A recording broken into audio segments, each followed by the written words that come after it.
านผู้ชมในวันที่ 14 พฤศจิกายน 2025อยู่ที่ศูนย์การค้าเวียงจันทร์เซ็นเตอร์นครหลวงวิจารณ์กรมส่งเสริมจุลวิสาห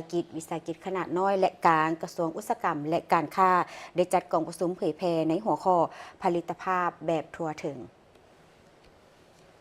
ภายใต้การเป็นประธานร่วมของทานวิรกร พิลมลักษ์รองหัวหน้ากรมส่งเสริมจุลวิสาห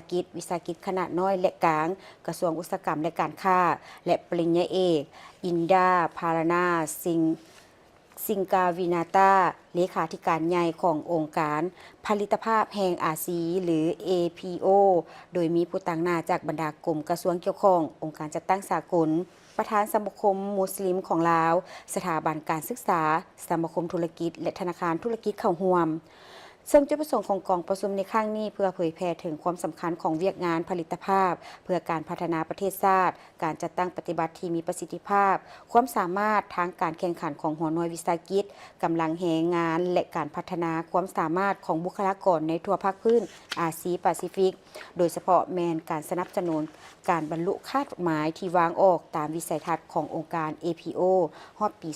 2025 เพื่อสร้างความเข้าใจอย่างลึกซึ้งเกี่ยวกับทิศทางและรูปแบบของการส่งเสริมเวียกงานด้านผลิตภาพแบบยืนยงเพื่อให้ผู้เข้าร่วมได้เรียนรู้และแลกเปลี่ยนความรู้ประสบการณ์เพื่อพัฒนากระบวนการผลิตและการคุ้มครองแบบมีคุณภาพตามมาตรฐานสากลโดยการประยุกต์ใช้นวัตกรรมเพื่อเพิ่มการผลิตให้สูงขึ้นและเข้าใจความสำคัญของผลิตภาพในการพัฒนาและการพัฒนาเศรษฐกิจสังคมและเผยแพร่ผลสำเร็จต่างๆจากภาครัฐบรรดาหัวหน่วยธุรกิจที่เคยได้เข้าร่วมโครงการต่างๆที่ผ่านมาในกองประชุมยังได้รับชมวิดีโอผลสำเร็จการจัดตั้งปฏิบัติโครงการตัวแบบยั่ง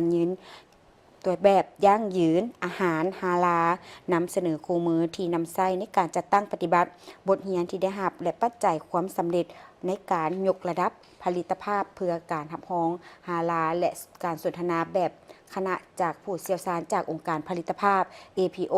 กับบรรดาโรงงานตัวแบบที่ได้รับการรับรองผลิตภัณฑ์โครงการตัวแบบการยั่งยืนอาหารฮาลาลเติมอีก